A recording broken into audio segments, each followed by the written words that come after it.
My focus is on the reportage in the Kerry newspapers of the turbulent and seismic events of the War of Independence and the Civil War, focusing approximately on the period between 1920 and 23. And as a historian and researcher, I utilise the newspaper archives very regularly, and I cannot understate how valuable they are as a resource, particularly here in Kerry. And indeed, as a former journalist, I have a great interest in the history of the media, and in this case, how the press at the time approached their coverage of the dramatic political developments of a century ago. I should stress that my focus is more on how the press approached and presented the events of the period to their readers, rather than solely on what they reported. So my emphasis is on commentary, columnists, and editorials, more than what I might call the day-to-day news coverage. The press in Kerry at this time hasn't been the subject of any in-depth published analysis, despite the breadth and depth of the coverage and the sheer number of newspapers sometimes in circulation in the county. Newspapers were the principal means by which the people of Kerry and the country learned about the political and military incidents at the time, and as such their impact and influence on the political discourse cannot be understated. Moreover, as a first-hand account of the events of this seminal period in the history of our county, the value of the newspaper columns from this time is, I would argue, enormously significant. So I hope to illustrate, albeit briefly, the challenges and the dilemmas facing reporters and editors in the county at the time as the War of Independence and the Civil War raged, and show how what was published and how events were portrayed often had extremely grave consequences for the press, particularly in the years between 1920 and 23. Just by way of a short introduction, I'd like to briefly describe the newspaper landscape in Kerry around 1919-1920. It was a busy and quite competitive field, as you can see here. At the beginning of 1920, as the War of Independence was beginning to intensify in Kerry, there were a total of 6 newspapers in circulation in the county, which was unusually high if we compare this to other counties. But I think it's further evidence, if it were needed, I suppose, of the insatiable appetite of the people of Kerry for news. I will introduce each of them very briefly, as I think the details of press circulation and ownership at the time is important from a political point of view. The Kerry People, firstly, is important for a number of reasons I'll come to later. First published in 1902, it pledged to be Catholic and nationalist in its outlook. And as we can see here from its front page on the right, it was primarily a weekly advertiser with adverts on its front and back page. The news coverage was inside, and even at that it was quite limited. The Kerry People was edited by an important figure in Kerry and indeed Irish journalism, Maurice Ryle from Tralee, and Ryle was later editor of the Evening Herald and deputy editor of the Irish Independent. Importantly, from a continuity point of view, the Kerry People, albeit only a 4 and later a 6-page publication with less news coverage than many of the other publications, was the only newspaper in Kerry to be published without interruption throughout the War of Independence. The Kerry Weekly Reporter was one of several newspapers owned by the Quinnell family, John Quinnell and Sons, who were significant business people in Tralee, and they were described in one report from the time as unionists, which is perhaps a bit simplistic. It was published from 1883, but only until 1920. And later, the Weekly Reporter was merged with the Killarney Echo to become the Kerry Reporter in the later 1920s. The Kerry News here at the bottom was published twice weekly, and it provided a significant amount of national and international news. It was also founded, owned, and published by John Quinnell and Sons. The Kerry News lasted until 1941, but again, there were interruptions during the period we're talking about. The Killarney Echo and South Kerry Chronicle, sometimes under the Irish title Machala Killarney at the bottom there, was originally owned by the Irish Parliamentary Party MP from Killarney, John Murphy, pictured there, and was therefore obviously quite nationalist in its outlook. Also published only until 1920, unfortunately. It later merged with the Kerry Weekly Reporter. The Kerryman, established in 1904, was the most enduring news sheet of the 20th century and, of course, continues to be published to this day. It probably needs the least introduction. But it also published quite significantly between 1914 and 1939 The Liberator, which was published 3 times a week and circulated principally in Tralee. It was a much slimmer broadsheet, running to just 4 pages, but its political stance and outlook, which was Republican and nationalist, was identical to that of its publisher, the Kerryman.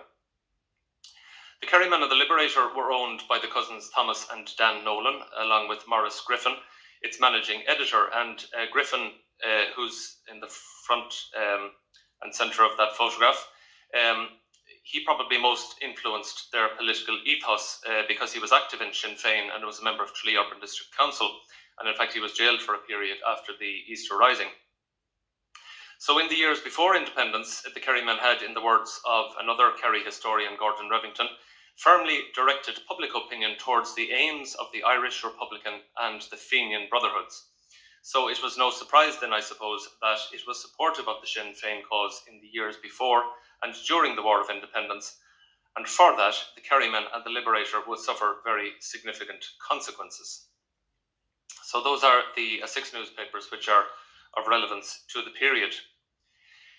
In the lead up to and during the War of Independence, the Kerry press reported the incidents and events of the conflict itself, like all of their regional and national counterparts across the country. Many carried the reports provided by their own reporters, as well as by national and international news agencies. Editorially, however, which is the focus of my presentation today, as the War of Independence progressed, the campaign for independence was amplified by the newspapers. The presence of British troops in Ireland was increasingly condemned, and the anti-British rhetoric was dialed up and up. So there was, for example, plenty of invective directed at political figures like Hammer Greenwood and Edward Carson, and of course the British Prime Minister himself. Lloyd George was referred to by the Kerry people as, quote, an insufferable little cad, which is pretty polite, I suppose, compared to what today's British Prime Minister might be called in the press. The Northern Ireland Parliament was condemned as, quote, a mock parliament supported by zealots and bigots. Partition was, the Kerryman stated, an egregious mistake. Pacification, it declared, and I quote, cannot be brought about in Ireland by trying to thrust down the throats of the people an act calculated and meant to create further dissension and dismemberment among our people. From every point of view, the editorial continued, commercially, economically, and politically, Ireland must remain one and indivisible nation, end quote. And I've drawn out just a handful of examples of the type of language which was used in the Kerryman editorials during 1920 and 21, just as a flavour, if you like, or a few examples of the type of rhetoric that became increasingly, was ratcheted up, I suppose, during this period, and which I'm sure didn't go unnoticed in Ballymullen Barracks or in Dublin Castle. So these are from various stages during 20 and 21. Ireland is going to keep her course without a swerve. If they, the British, don't want to be bothered, let them clear out of the country. The Lords and Commons of Britain can never bind Ireland. Irish people had the right to rule themselves according to their own ideas. Joe Devlin and some of the remaining Irish parliamentary MPs in the north were condemned as shallow-pated, fossilised specimens of Irishmen. And another comment read, Sinn Féin knows better than to have any scheming of Lloyd George's. But what we do sometimes get, despite all the hyperbole, is appeals for peace. And as you see here at the bottom, let us hope for, declared the Kerryman in the spring of 1921, a sure and lasting peace. That was, however, the exception rather than the rule. It wasn't just the editors like Maurice Ryle or Maurice Griffins of the Kerry newspapers who were having their say, however. Perhaps more interesting and insightful in this period, and Thomas referred to them earlier, are the local news columns in the press at the time, which offered plenty of strong opinions on the revolution as it developed. And I speak of columns such as Pars from Puck, I'll let you guess where that was from, Castle Island Comments, Dingle Doings, and Fiery's Notes, to name but a few. And this is actually from the front page of the Kerryman, first edition of 1920, and they were given, front page prominence in the newspapers. Written anonymously by local columnists, but rich with invective and opinion on matters of state as well as in the localities, The local notes and columns offer us a further detail, I suppose, in relation to public opinion at this time. So, for example, in relation to conscription before the War of Independence, the Colorland correspondent was moved to condemn conscription as provoking consternation and indignation in the locality. In 1920, the Dingle column reported on the fact that 200 people had emigrated from West Kerry.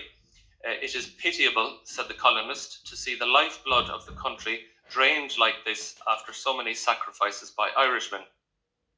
And columnists were not shy in expressing their own political opinions. In June 1920, for example, the Culloden correspondent noted that the volunteers had, quote, gained the confidence and respect of the people of the town and district. I could probably devote an entire talk to these local news columns, but I do think they deserve a mention here because they were used to great effect to expound on the political developments of the day. So given that inflammatory language that often emanated from the pages of the Kerry Press in 1919-20, it was little wonder perhaps that the publications printing this sort of material and opinion became a focus of the anger of the Crown forces. So in September 1919, 3 of the local newspapers were suppressed by the authorities for publishing the Dáil prospectus, which was the loan scheme devised by the Dáil to raise funds. And picture, that's a copy of the advertisement there on the right. Which was printed by the 3 newspapers, the Reporter, the News and the Killarney Echo. This was seen as a step too far by the authorities and it was decried as Republican propaganda. The Evening Herald from September 1919 reported on what happened to the 3 Kerry newspapers as a result. Shortly after 11 o'clock this morning, a party of police accompanied by a number of military entered the offices of J. Quinnell and Sons and suppressed the Kerry News, the Kerry Weekly Reporter and the Killarney Echo. Portions of the rotary machine on which the papers were printed have been taken away. The raid was ordered under DORA, the Defence of the Realm Act, end quote. Both the Kerrymen and the Kerry people escaped the same fate, having, for whatever reasons, and luckily for them, decided not to publish the Dáil prospectus. The following year, however, and in further evidence of the difficulties facing the local press at the time, the Kerryman was forced to shut down temporarily because of the turmoil and chaos during the so-called Siege of Tralee, which effectively shut down the town for a period of 9 or 10 days. With Tralee on an effective lockdown, the Kerryman wasn't published for 2 weeks, and when it resumed publication on the 27th of November 1920, it has been noted by the press historian Mark O'Brien that no mention of the details of the orgy of violence that had typified the early days of November 1920 was made. It did, however, apologise to readers and advertisers for the, quote, enforced cessation of publication. Interestingly, the editorial concluded on a somewhat moderate note, saying that in the future, as in the past, the paper would do our utmost to discharge our duty faithfully and impartially. This approach, I think, is indicative of a political nous on the part of management at the Kerryman.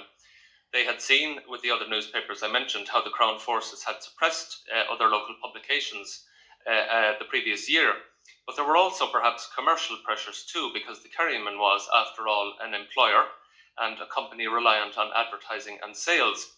It wanted to get back to business, even if there were evident tensions between editorial approaches and commercial demands. All of that changed dramatically a few months later, however, following a high-profile assassination on a golf course near Tralee. On the 18th of April 1921, the much-loathed Major McKinnon of the Auxiliaries was shot dead in one of the most high-profile killings of the War of Independence in Kerry.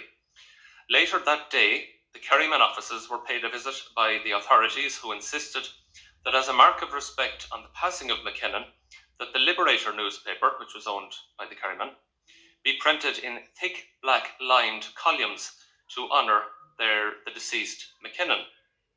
The Liberator refused to do so, and the printing presses stopped printing the paper for a few weeks.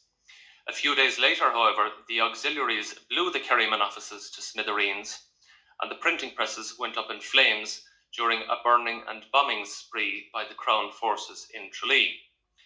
The incident was reported in the Irish Independent of the 21st of April, which said books, papers and desks were thrown around, 3 explosions were heard within, and extensive injury was caused to the machinery.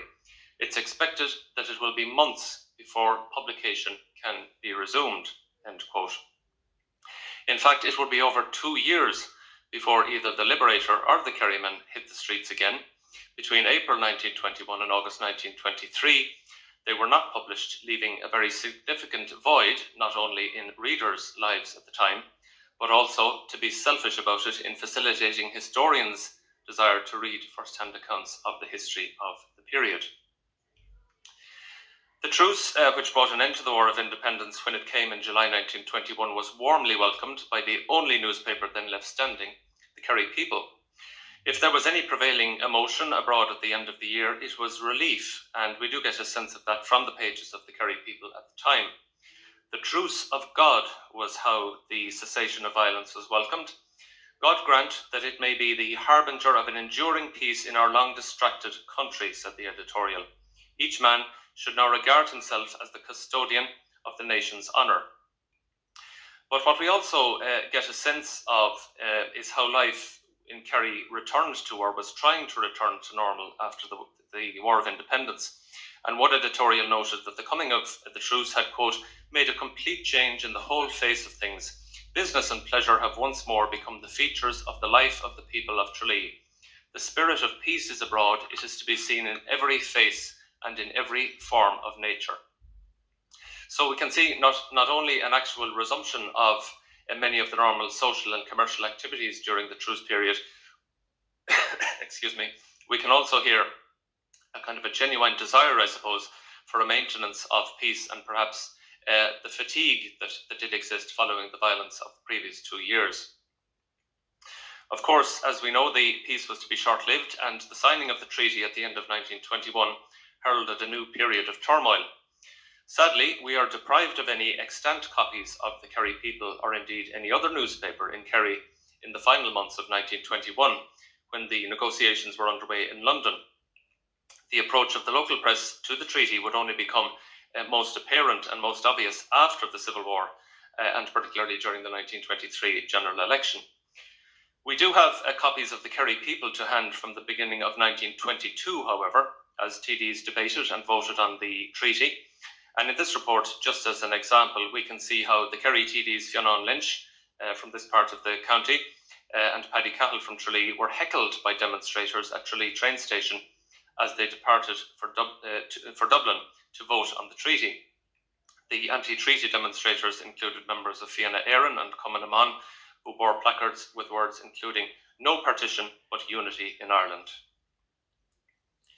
During the period of the Civil War, the Kerry People provided, and again, this is the only newspaper in circulation at this time, it provided what has been described by historian Tom Doyle as accurate and balanced coverage of the conflict. And as we shall see, its independent editorial line did not endear it to Republicans. Events were presented in the Kerry People, as I said, the only newspaper in circulation as the Civil War loomed and began, with neither a pro or anti-treaty stance particularly evident. So, for example, we've coverage of the rallies held by Collins and De Valera in Kerry before the June 1922 election, and during which De Valera in Killarney infamously proclaimed that the volunteers would have to wade through Irish blood to achieve freedom. But what we also get from the Kerry People during the Civil War is something which Thomas has dealt with in his presentation and his book, is the civilian experience, or the experience of the ordinary citizen of Kerry in the context of the upheaval and disruption of the Civil War. And this, I think, is as fascinating and informative as the coverage of the military incidents and the conflict itself, because it gives us a real sense that as the Civil War swirled around them, ordinary people in Kerry were increasingly frustrated and incensed by the social and economic disruption it was causing. So, for example, on the very same day that the TDs voted on the treaty in Dublin, the Kerry People editorial demanded action on the dirt and darkness in Tralee, where the gas supply is execrable and the rates were too high. Transport and communication disruption remained a common occurrence, and strikes often brought train services in the county to a halt, with a knock-on impact on trade as well as postal services. And there are other similar reports of the economic hardship and distress which prevailed, and I think which give us an insight into, if you like, the popular experience of the conflict, the Civil War, as it continued. During the Civil War, as I've said, we're restricted to the Kerry people for the first-hand accounts of the conflict, but sadly all of that changed utterly in the autumn of 1922. That's because of the suppression of the Kerry people by the anti-treatyites in August of that year. And like any newspaper at the time, and still today, the Kerry people needed advertising revenue. And maintaining an income from advertising sometimes required publishing advertisements for the Free State Army, including this controversial notice, which the people published on the 26th of August 1922, headed "To the Men of the Army." It was a morale-boosting message to the troops in Kerry from General Richard Mulcahy. And within days of posting the missive, however, the printing press of the Kerry people at Barrack Place in Tralee was dismantled by anti-treatyites, and, quote, "the vital parts of the machine were taken away, rendering publication of the newspaper impossible." So in the same way as some of the newspapers during the War of Independence had incurred the wrath of the auxiliaries in the Black and Tans, now in this instance a newspaper was experiencing the wrath of those who were opposing the treaty in Kerry. The temporary demise of the Kerry people deprived readers in Kerry of the only extant newspaper then printed in the county, and the newspaper was not in a position to resume publication until June 1923. But like many property owners and businesses at the time, the management of the Kerry people sought compensation from the government for the loss of income and property. And a few months after the newspaper was shut down, the editor, Maurice Ryle, explained the loss that he and his employees had suffered in a letter he sent to Pierre Beasley, a pro-treaty TD for Kerry, who's pictured here. And Maurice Ryle, the editor of the People, wrote, and I quote, "Outside our ordinary trading losses, we have missed out on about £1,000 worth of printing and advertising work, which would have come to us from the army and government had our office been allowed to function. We went down in the service of the Free State and have been brought to the brink of financial disaster."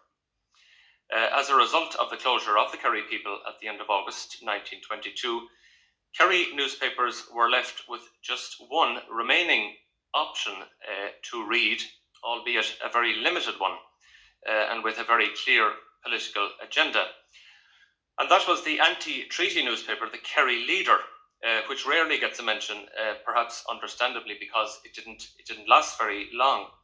The Kerry Leader was published in Tralee for several months during 1922, and it was one of the very few explicitly anti-treaty newspapers published anywhere in Ireland at the time. It was co-founded and edited by Tralee man Sean Moynihan, pictured here on the left, who was later a personal secretary to Eamon de Valera.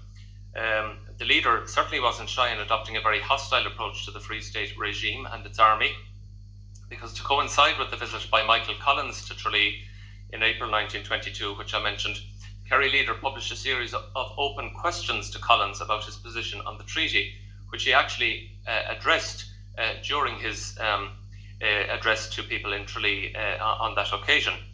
But Collins and his allies got their own back, because the Kerry Leader was suppressed by the Free State forces following their arrival in large numbers in Kerry in August 1922, and after its refusal to publish a Free State proclamation.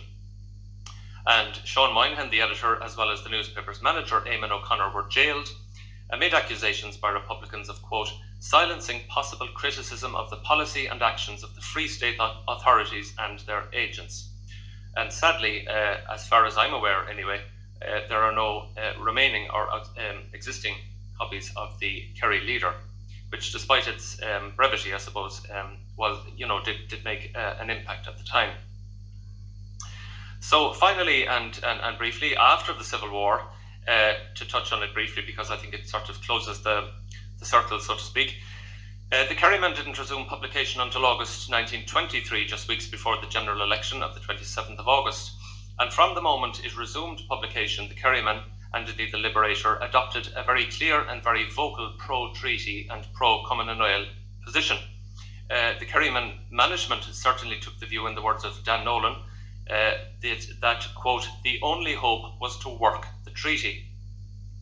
The Civil War was condemned by the Liberator as a matter of, quote, incomprehensible folly, amounting almost to morbid perversity. And that language, I think, is quite striking, because now unfettered by the pressures of the conflict itself, the Kerrymen and the Liberator were able to engage in a full-blown condemnation of what they called the irregular delirium of the 1922-23 period, and efforts, as they saw it, to bring chaos and destruction to the country. The editorials and the coverage would continue to be very strongly pro-treaty and pro-Commonwealth as the early 1920s progressed, not just in the Kerryman and the Liberator, but also in the other publications, which gradually in the early 1920s came back into print in Kerry, including the Kerry News, the Kerry People, and the Kerry Reporter. Just very briefly, all of that only really changed, I suppose, with the emergence in 1928 of the Kerry Champion, which was very strongly supportive of Fianna Fáil and represented kind of the first significant change after the Civil War in the newspaper landscape in political terms in Kerry. And its impact was very immediate and very substantial.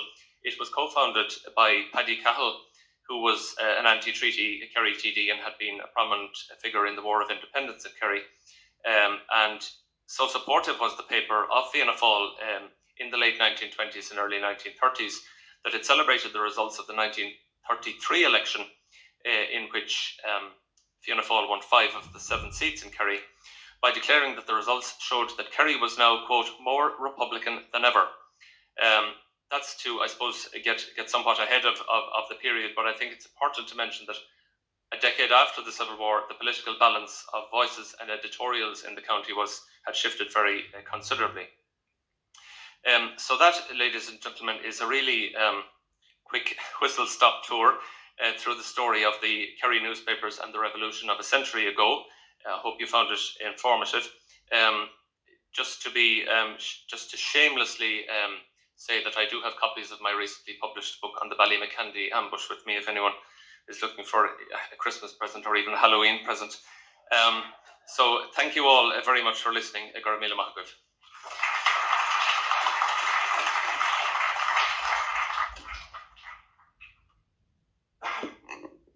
Owen, thank you very much for really bringing home to us the perils of publishing a newspaper during a time of a war of independence and a civil war. It's an absolute nightmare. Anyway, fascinating to see that some of those newspapers have survived and are still with us today and informing the people of Kerry and providing good sources for future generations of historians. So now, has anybody any questions or comments about the newspaper coverage of the War of Independence and the Civil War in Kerry?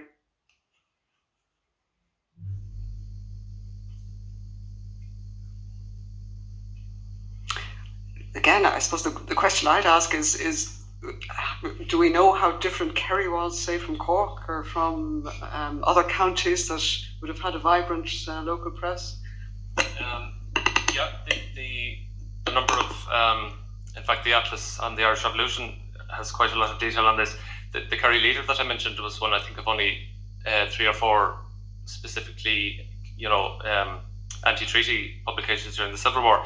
In terms of the number of newspapers that were in circulation and publication, Kerry's was quite high, if not one of the highest, with 6 newspapers in publication at the beginning of this period. That's indicative of, as I said a while ago, the huge appetite for news. But it also, I think, if you take the Liberator, which was published 3 times a week, gave so much detail from the period that they're such an immensely useful resource for us now looking back in the period, despite the fact that in 1919, 1920, so many of them were suppressed, and again during the Civil War that the Kerry People was suppressed. But as you say, I think it's I think the availability now through the Irish News newspaper archives, which are online, enables us to dig a little bit deeper into the type of detail that Thomas and Mary and I were talking about earlier, the reports that are there from the period and that are now so available to us. But as you said also, to it highlights the real dangers and hazards of being a newspaper editor or publishing a newspaper in not only during the War of Independence but also during the Civil War. And unfortunately, some of them didn't survive too long after that. But as you said, the Kerryman is still with us and has stood the test of time.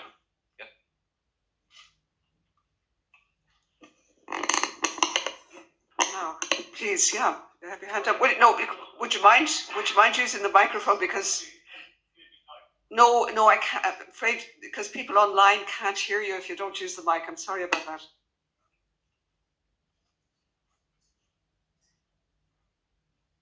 Yeah, I was only going to ask if individual journalists were ever targets for reprisals either by pro or anti-treaty crowds. That's a good question. None that I'm aware of. I stand to be corrected, but I suppose the targeting was there was obviously a recognition on the part of the Crown Forces, and in the case of the Kerry people, the anti-treatyites, of the enormous financial impact that the destruction of the printing presses could have. So, when the newspapers had to shut down, there were so many people who were out of work, including the reporters, the people who printed the newspaper, who distributed the newspaper. So I'm not aware of any particular journalists who were targeted in that way. It's quite possible that they were, given what they were writing. But bear in mind, there weren't any bylines in the press at the time, and that it wasn't an article written by Owen O'Shea or by whoever it was. So it might have been that little bit more difficult to identify individual reporters, but the editors would have been known and would have been well-known figures. But I think the modus operandi of those who opposed what they were writing about and how they were portraying events was to, if you like, instead of shooting the messenger, to take out the means by which they were publishing this material. And as we can see, that proved very effective and destructive for so many of them at this turbulent time.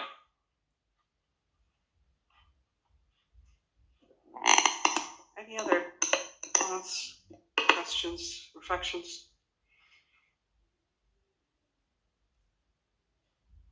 But I suppose it just reminds us how important. Well, we may take our press for granted, but certainly the history of the Kerry press shows that in times of turmoil, the press is very vulnerable. That's for sure. So I think it just remains to me to thank Owen for an excellent presentation, and also to thank Mary and Thomas Earls for their stimulating presentations too. I think it's been a really excellent session, and I'd like to perhaps you give our three speakers a round of applause.